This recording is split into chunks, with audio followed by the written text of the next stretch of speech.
Hola mis amados hermanos y hermanas en Cristo, gusto estar nuevamente con ustedes en esta clase dominical. Vamos a continuar con nuestro estudio, que esta es la parte número 3 del estudio, que se titula Vida después de la muerte. Como les digo, esta es la parte número 3. Nos estamos tratando de responder de acuerdo a la Escritura, de acuerdo a la palabra de Dios. ¿Qué hay después de la muerte? ¿Cómo vamos a enfrentar cuando nos llegue el momento de estar cerca de la muerte? Y si tenemos seguridad con respecto a las promesas de Dios para todo creyente en Cristo. Porque el Señor, a través de la palabra, a través de la Escritura, nos damos cuenta que Él no quiere que tengamos temor a la muerte. Él murió en la cruz precisamente para vencer al que tenía el imperio de la muerte, porque nosotros teníamos ese temor. Dice, y librar a todos los que por el temor de la muerte estaban durante la vida, toda la vida, sujetos a servidumbre. Entonces el deseo del Señor es, y el sacrificio del Señor es, no tengas temor cuando llegue ese momento, porque si estás en Cristo hay promesas. Enseña también la palabra que todo nuestro ser está constituido, es tripartita, es espíritu, alma y cuerpo. Y enseña la Escritura que cuando una persona muere físicamente, se separa la parte material de la parte inmaterial. Nos enseña el cuerpo vuelve al polvo de donde vino. El espíritu, el aliento de vida, dice, vuelve a Dios quien lo dio. Y el alma, que es donde está nuestro ser, vamos a decir, nuestro yo, nuestra voluntad, nuestras decisiones, nuestros sentimientos, nuestros temores, nuestras alegrías. Dice, esa depende, puede ir al sufrimiento eterno o puede ir a la presencia del Señor, esa alma. Entonces, realmente tenemos que saber lo que enseña Dios a través de su palabra, lo que nos revela de lo importante que es en esta vida. Dice, no le tengas temor a la muerte. Preocúpate porque una persona en vida confiese con su boca su fe en Cristo, en que Jesús es el Cristo y en la obra maravillosa que hizo en la cruz. Por eso el apóstol Pablo decía, ya lo leímos, para mí el vivir es Cristo y el morir es ganancia. Para mí el vivir es Cristo y el morir es ganancia. Entonces sabemos que hay una promesa para los creyentes. Hay una gran promesa reservada para los creyentes, los que hemos recibido a Cristo en nuestro corazón. Ahora, la enseñanza de la palabra va encaminada hacia la resurrección. La resurrección, que es un concepto bíblico que viene desde el Antiguo Testamento, lo vimos en el libro de Job. Yo sé que mi Redentor vive, que el Señor Jesucristo lo confirma, los apóstoles lo proclamaron. Pablo no temía la muerte, sino que deseaba partir para estar con Cristo. Y vimos también que hay un orden, en ese concepto de la resurrección, que es la resurrección para un cuerpo con ciertas características que vamos a ver más adelante, un cuerpo glorioso, un cuerpo no sujeto a corrupción ni a muerte, etc.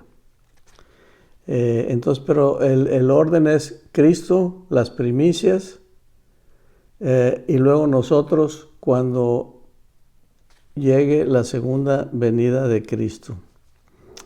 Entonces, ¿por qué estamos tan seguros de que aunque muramos tenemos una vida eterna con un cuerpo resucitado y en la presencia eterna de nuestro Dios? porque Él nos dará vida de resurrección por su Espíritu, que el Espíritu Santo vive para siempre en cada creyente. Es templo del Espíritu Santo y ese Espíritu Santo es el que nos da. Vamos a buscar ahí en nuestras Biblias el libro de Romanos, capítulo 8, versículo 11. A ver qué nos revela aquí su palabra. Y dice aquí, y si el Espíritu, con mayúsculas, o sea, el Espíritu Santo, si el Espíritu de aquel que levantó de los muertos a Jesús mora en vosotros, el que levantó de los muertos a Cristo Jesús, vivificará también vuestros cuerpos mortales por su Espíritu que mora en vosotros. Entonces, ¿qué es lo que vemos ahí? El Espíritu. Cuando esa es lo que la garantía. Jesucristo resucitó con un cuerpo glorificado y esa es la promesa para todo creyente. Ahora nos enfrentamos a veces en la situación cuando una persona está gravemente enferma, que los médicos opinan que ya no hay nada que hacer, una situación extrema. Entonces, ¿cuál debe ser nuestra oración? A veces decimos, vamos a orar para que pues ya termine esto y el Señor se lo lleve. Y tenemos esa duda. Y buscando la palabra encontramos un pasaje en el Antiguo Testamento con una situación así, con el rey David, el hijo que había tenido a causa del adulterio con Betsabé, la esposa de Urías, y ya después que murió Urías y estaba Betsabé con él y el hijo estaba enfermo de muerte. Y dice la palabra que David estaba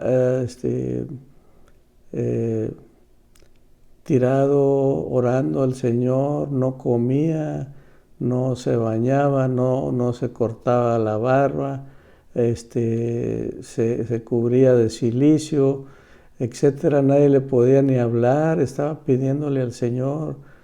O sea, estaba inconsolable porque el niño estaba a punto de morir. Pero él siempre estuvo orando en el sentido de que se recupere, ¿verdad? Y vamos a leer una cita que nos habla un poquito, no vamos a leer todo el pasaje, pero en segundo libro de Samuel, capítulo 12, si ustedes tienen ahí sus Biblias, sería muy provechoso que cada quien buscara en su Biblia. Segundo libro de Samuel, capítulo 12, del 21 al 23. Dice así la palabra: Mas David, viendo a sus siervos hablar entre sí, entendió que el niño había muerto, por lo que dijo David a sus siervos: ¿Ha muerto el niño? Y ellos respondieron: ha muerto. Entonces, fíjense la reacción, David se levantó de la tierra y se lavó y se ungió y cambió sus ropas y entró a la casa de Jehová y adoró a Dios. Después vino a su casa y pidió y le pusieron pan y comió. Y le dijeron sus siervos: ¿qué es esto que has hecho? Por el niño, viviendo aún, ayunabas y llorabas, y muerto él, te levantaste y comiste pan. Y él respondió: viviendo aún el niño, yo ayunaba y lloraba diciendo: ¿quién sabe si Dios tendrá compasión de mí y vivirá el niño? Mas ahora que ha muerto, ¿para qué he de ayunar? ¿Podré yo hacerle volver? Yo voy a él, mas él no volverá a mí. Entonces, fíjense cómo aquí nos da pues una idea de que mientras haya esperanza hay que seguir orando por sanidad, que el Señor levante al enfermo hasta el último momento. Pero también nos enseña que cuando la persona ya fue tomada por el Señor y fallece, tener esa fe suficiente como para saber que ya se acabó. O sea, antes estuve orando, después estoy tranquilo, contento, aceptando la voluntad de Dios. Ahora, hablando de la resurrección que está prometida para los creyentes en Cristo, para poder resucitar es necesario morir. A menos que el Señor venga en su segunda venida antes de que nos llegue ese momento. Pero hay un tiempo para todo. Dice el libro de Eclesiastés, capítulo 3. Vamos a leer el versículo 1, el 2 y el 11. Y dice la palabra, todo tiene su tiempo, y todo lo que se quiere debajo del sol tiene su hora. Tiempo de nacer y tiempo de morir. Tiempo de plantar y tiempo de arrancar lo plantado. Y en el versículo 11 dice, todo lo hizo hermoso en su tiempo. Todo lo hizo hermoso en su tiempo, todo. Y ha puesto eternidad en el corazón de ellos, o sea, de los hombres, de la humanidad, sin que alcance el hombre a entender la obra que ha hecho Dios desde el principio y hasta el fin. Entonces, hay un tiempo para todo, y eso está muy claro en la palabra. También el apóstol Pedro nos dice en el capítulo 1 de 1 Pedro 1, 24 y 25, dice, porque toda carne es como hierba, y toda la gloria del hombre como flor de la hierba. La hierba se seca y la flor se cae, mas la palabra del Señor permanece para siempre, y esta es la palabra que por el Evangelio os ha sido anunciada. Entonces, todo tiene su tiempo y toda situación va a llegar la hora. Pero hay mucha palabra de ánimo en el Señor por esa promesa de vida eterna a través de la resurrección. Y dice el Salmo 23, famosísimo, que ya lo hemos estudiado y estudiado, en el versículo 4 dice, aunque ande en valle de sombra de muerte, no temeré mal alguno, porque tú estarás conmigo. Tu vara y tu cayado me infundirán aliento. Entonces, para poder ser vivificados, ya el apóstol Pablo se los explicaba en 1 Corintios 15, 36, y les decía, necio, lo que tú siembras no se vivifica si no muere antes. O sea, una semilla, está comparando con la semilla. Esa semilla no se vivifica a una vida nueva, dice, si no muere antes. Esa semilla tiene que morir. Entonces, hemos estado viendo todas esas promesas maravillosas de la vida eterna a través de la resurrección gloriosa que venga para los creyentes cuando retorne nuestro Señor Jesucristo, como está prometido en todas las Escrituras. Ahora, la pregunta es, ¿cuál es el destino de las personas que rechazan a Jesucristo? ¿Cuál es el destino de las personas que rechazan a Jesucristo? Estamos acostumbrados a que cuando alguien fallece, aunque no haya creído en Cristo, aunque haya rechazado y se haya burlado de Cristo y haya prohibido que se hablaran de Cristo. Y hay la creencia y decimos, ya está con el Señor. Pero la Escritura no enseña eso. Dice, si era creyente, si era salvado por la sangre de Cristo por medio de la fe, a través de la gracia y el amor de Dios, pero creyendo en el Señor, que Jesús es el Cristo, el Mesías, si rechazaron todo eso, es un panorama totalmente diferente.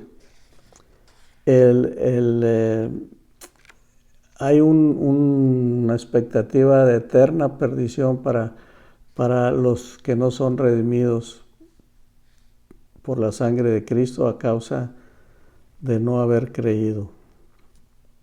Y vamos a ver algunas citas que nos hablan. Por eso el interés tan grande de que todos seamos creyentes en Jesucristo como el Hijo de Dios.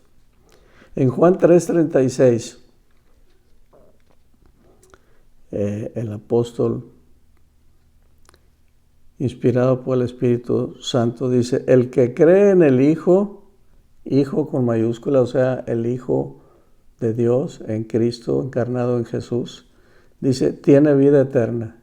Ya la tiene. Pero el que rehúsa creer en el Hijo, dice, no verá la vida, sino que la ira de Dios está sobre él. El que rehúsa creer en el Hijo no verá la vida, sino que la ira de Dios está sobre él. Segunda carta de Tesalonicenses 1:9. Dice, los cuales sufrirán pena de eterna perdición, excluidos de la presencia del Señor y de la gloria de su poder. Tenemos otra cita en Mateo 25:41. Dice, entonces dirá a los de la izquierda, apartaos de mí, malditos, al fuego eterno preparado para el diablo y sus ángeles. Y dice en Mateo 9:44, donde el gusano de ellos no muere y el fuego nunca se apaga. Donde el gusano de ellos no muere. No es de que, bueno, ya caí en el lugar de tormento, en el infierno, en el lago de fuego, o como se le llame, que dice aquí, al fuego eterno preparado para el diablo. Bueno, pues ya me caigo ahí al fuego, me muero y se acabó. Ahí no hay extinción del existir, de la existencia. Dice que el gusano no muere y el fuego nunca se apaga. O sea, es para siempre. No hay extinción, pero en sufrimiento. Pero para los llamados, los inscritos en el libro de la vida del Cordero, o sea, de Jesucristo, dice Hebreos 9:15. Así que, por eso, es mediador de un nuevo pacto, para que interviniendo muerte, para la remisión de las transgresiones que había bajo el primer pacto, los llamados reciban la promesa de la vida eterna. La promesa de la vida eterna para los creyentes. Muy bien, entonces vamos a avanzar un poco más. Todavía nos queda un poquito de tiempo.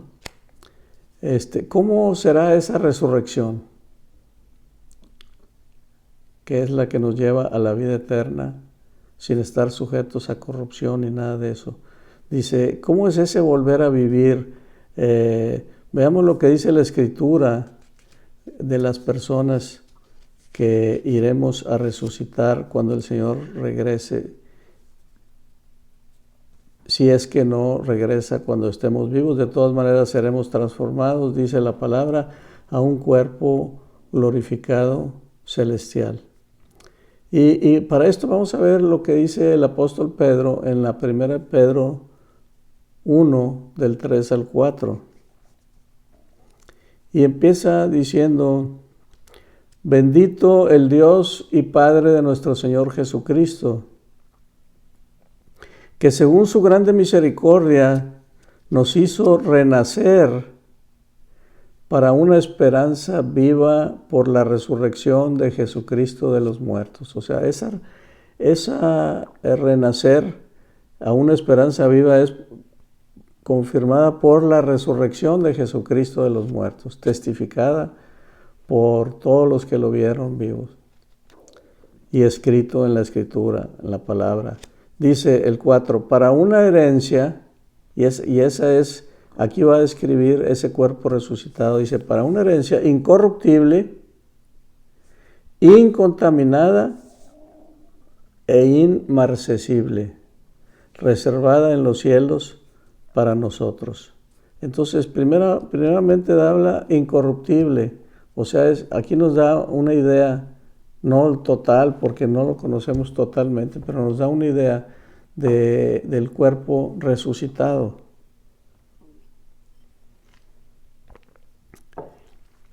La primera característica es que es incorruptible, sin estar sujeto a muerte, a corrupción.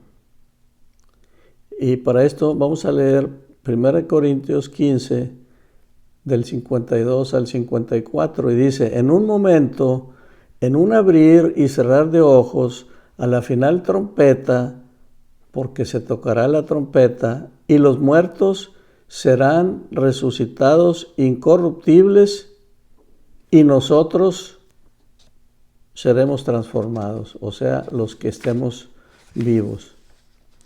Dice, porque es necesario que esto corruptible se vista de incorrupción y esto mortal se vista de inmortalidad.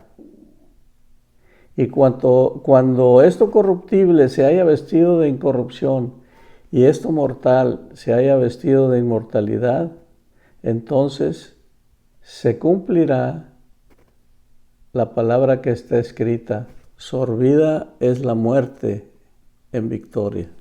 Entonces, ahí está la incorrupción.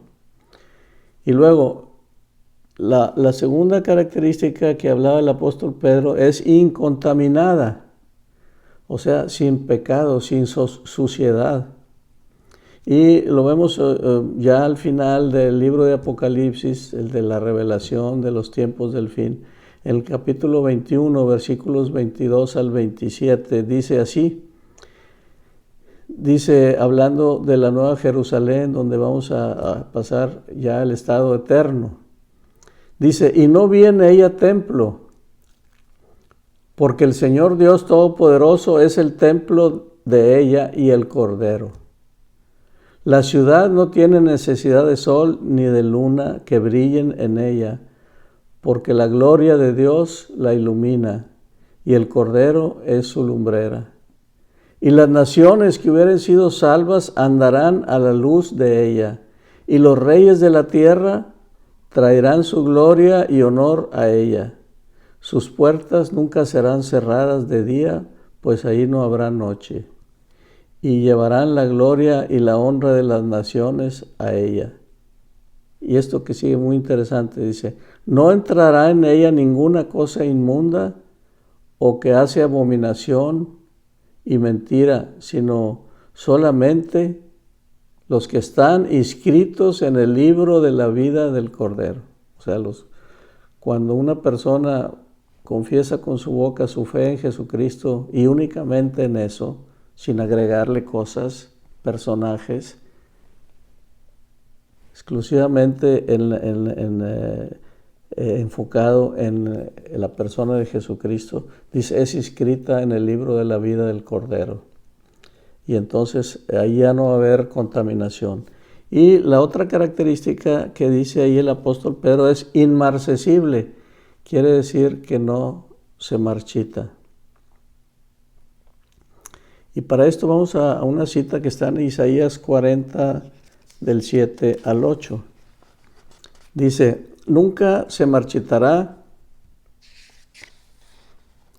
y se manifestará la gloria de Jehová y toda carne juntamente la verá, porque la boca de Jehová ha hablado. Voz que decía, da voces, y yo respondí, ¿qué tengo que decir a voces? que toda carne es hierba y toda su gloria como flor del campo. La hierba se seca y la flor se marchita, porque el viento de Jehová sopló en ella. Ciertamente, como hierba es el pueblo. Sécase la hierba, marchítase la flor, mas la palabra de nuestro Dios permanece para siempre. Pues el tiempo se nos ha terminado, pero ya avanzamos un poco más en esta parte número 3 del tema vida después de la muerte. Y vemos lo importante, vemos que no toda la persona que muere va a la presencia gloriosa del Señor con la esperanza de resucitar con un cuerpo incorruptible, incontaminado, inmarcesible, sino que el que rechazó a Cristo, la expectativa a pasar una vida eterna en sufrimiento. Entonces es muy importante confesar, dice la palabra de Dios sobre el creer en Jesucristo. Dice, si confesares con tu boca que Jesús es el Señor y creyeres en tu corazón que Dios lo levantó de los muertos, serás salvo. Porque con el corazón se cree para justicia, mas con la boca se confiesa para salvación. Si tú me estás escuchando y no tienes la plena seguridad de haber confesado a Jesucristo con tu boca para ser inscrito en el libro de la vida y para recibir esa salvación tan grande, no porque lo merezcas, nadie lo merecemos, sino porque creemos en que Él pagó el precio que tú y yo debíamos pagar. Entonces voy a hacer una breve oración y si gustas repetirla con tu boca, pues para que confieses con tu boca, yo quiero confesar que creo que Jesús es el Cristo. Es todo.